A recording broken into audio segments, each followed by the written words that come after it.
James, a bit of a freewheeling stage of the lithium boom at the moment. What are the factors that are driving this?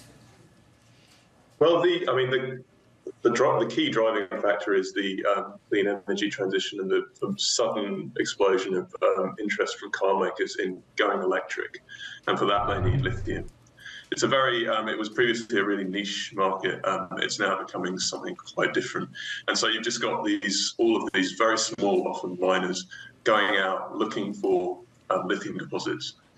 They'll find one. They'll get some drill results. They'll publish them on the stock market, and investors will often just pile in, push up the share price, often potentially not quite understanding the true value of the result. So that kind of explains why in some cases it's a fantastic resource, in some cases it's not so great.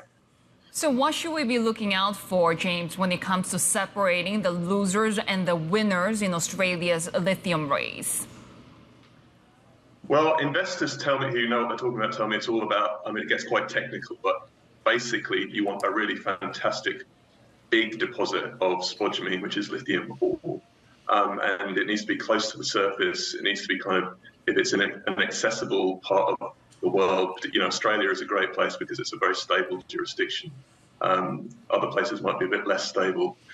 So they're the kind of things, basically it's one thing to have a good deposit. It's quite another thing to get it out of the ground and get it to market. So that's kind of the key. But beyond that, it gets quite technical.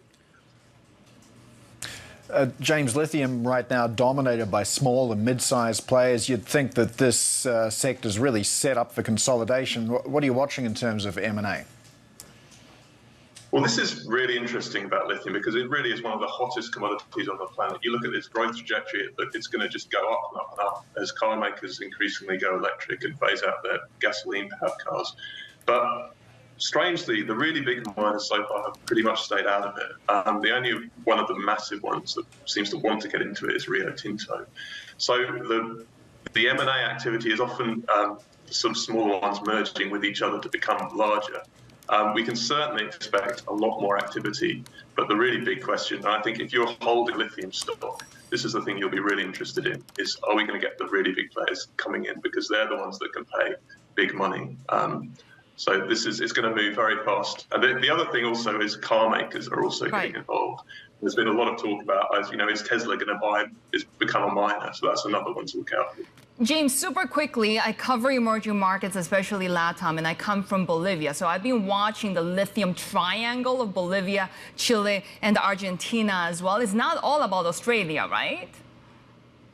Yeah, absolutely not. So it's a different kind of lithium, a different sort of way of getting lithium in that part. It's brine, it's kind of contained in water underground, whereas in Australia it's in the rock. But that's certainly, Argentina, Chile already is the second biggest producer of lithium. Argentina has a lot of projects, so Argentina is going to become big over the next few years.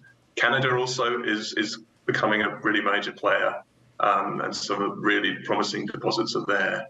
And Africa as well. It's everywhere is looking for lithium at the moment.